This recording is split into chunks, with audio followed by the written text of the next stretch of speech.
বিষয়টা বোধহয় এই দিকেই তালি হবে, ওই দিকে তালি হবে এই নিশ্চয়তা দিতে পারতেছি না। জনৈক একজন নারীর সাথে মোহাম্মদ জিসান মিয়া প্রধানের পরিচয়ের সূত্র ধরে তাদের মধ্যে মোবাইল ফোনে কথাবার্তা শুরু হয় এবং প্রেমের সম্পর্ক গড়ে ওঠে। মাননীয় স্পিকার, কুমিল্লা জেলা পুলিশের তথ্য মতে বিভিন্ন সময়ে জিসান মিয়া মেয়েটিকে বিয়ের প্রলোভন দেখিয়ে একাধিকবার দর্শন করলে মেয়েটি অন্তঃসত্ত্বা হয়ে পড়ে। এক পর্যায়ে জিসান মিয়া প্রধান ভিকটিম মেয়েটিকে জোরপূর্বক ভ্রূণ নষ্ট করার জন্য চাপ সৃষ্টি করতে থাকে এবং ভ্রূণ নষ্ট না করলে ভিকটিমকে মেরে ফেলার হুমকি প্রদান করে। বিয়ে না করার টালবাহানায় জিসান নিজেই আত্মগোপন করে তার চাচাতো ভাই মোহাম্মদ রাসেল আহমদের মাধ্যমে দাউদকান্দি থানায় একটি নিখোঁজ জিডি করেন। অনেকেই ভেরিফাইড ফেসবুক পেজে তার নিখোঁজের বিষয়টি অন্যভাবে বর্ণনা করে সরকারকে দায়ী করতে চেয়েছিল। আরেকটা বিষয় কি বলতে পারবো? এটাও একই 2 মিনিট সময় লাগে। যদি এইরকম গ্রেট নিউজ থেকে থাকে, যেমন ধরেন নর্মালি স্বরাষ্ট্রমন্ত্রী মহোদয় যখন দাঁড়ান তখন একদিকে শুধু টেবিল চাপড়ানো আসে, কিন্তু আজকে দেখলাম অ্যাক্রস দ্য পার্টি লাইন সকলে আপনাকে উৎসাহ দিচ্ছিলেন কথা বলার জন্য। So we are really pleased, it's a great news for the Bangladesh যে বিবৃতিটা দিলেন। এখন যদি আরেকটা এরকম গ্রেট নিউজ থাকে, of course you are allowed to, subject to your consideration যে গ্রেট নিউজ কিনা। এই বিষয়টা বোধহয় এই দিকেই তালি হবে, ওই দিকে তালি হবে এই নিশ্চয়তা দিতে পারতেছি না।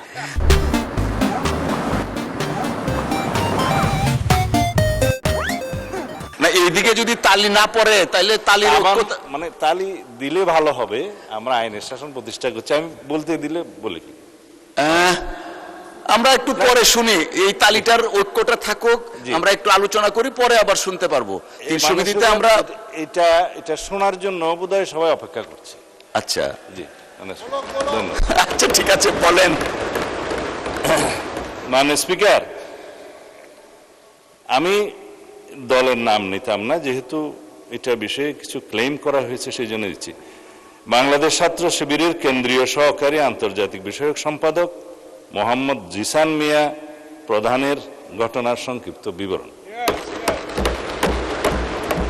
মাননীয় স্পিকার, উল্লেখিত বিষয়ে আমি মহান জাতীয় সংসদকে অবহিত করছি যে গত 11 জুন 2026 তারিখ রাত 8টা 30 মিনিটে কুমিল্লা জেলার দাউদকান্দি বাজার হতে বাংলাদেশ ছাত্র শিবিরের কেন্দ্রীয় নেতা, যার পদবি সহকারী আন্তর্জাতিক বিষয়ক সম্পাদক মোহাম্মদ জিসান মিয়া প্রধান নিখোঁজ মর্মে 12/6/2026 খ্রিস্টাব্দে দাউদকান্দি থানায় এসে তার পক্ষে মোহাম্মদ রাসেল আহমেদ, ঠিকানা স্থায়ী ও বর্তমান বীরবাগ গোয়ালি ইউনিয়ন বটেশ্বর থানা দাউদকান্দি জেলা কুমিল্লা, মোবাইল নম্বর বললাম না আছে, একটি নিখোঁজ জিডি করেন।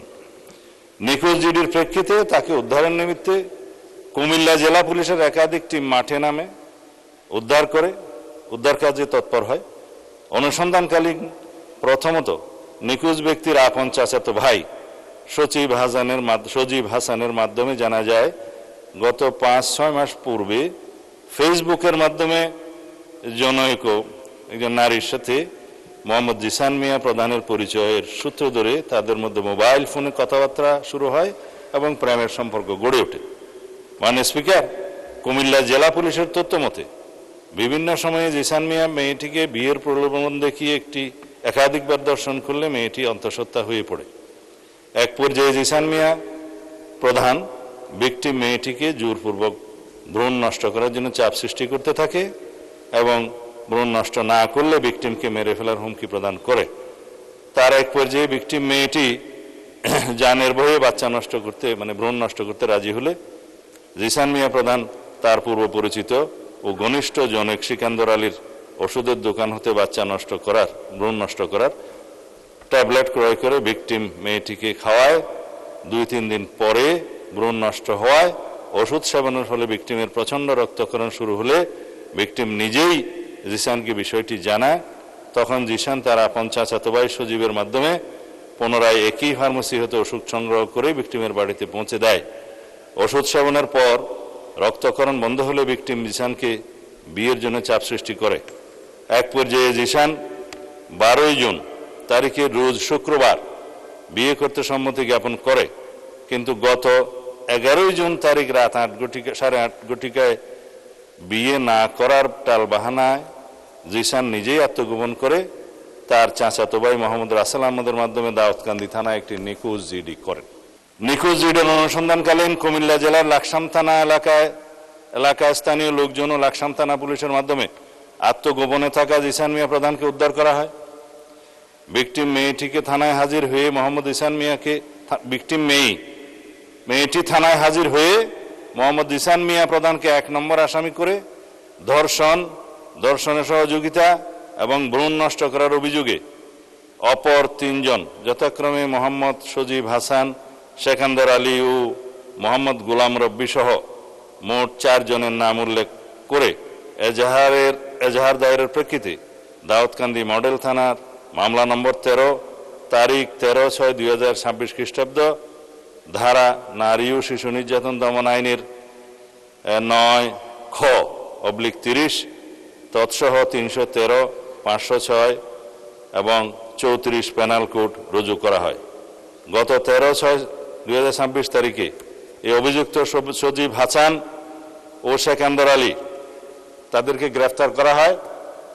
তারা বিজ্ঞ বিচারিক জুডিশিয়াল ম্যাজিস্ট্রেট আদালতে ঘটনায় নিজেদেরকে জড়িয়ে 164 দ্বারায় স্বীকারোক্তিমূলক জবানবন্দি প্রদান করে। বর্তমানে মামলাটি তদন্ত অব্যাহত আছে।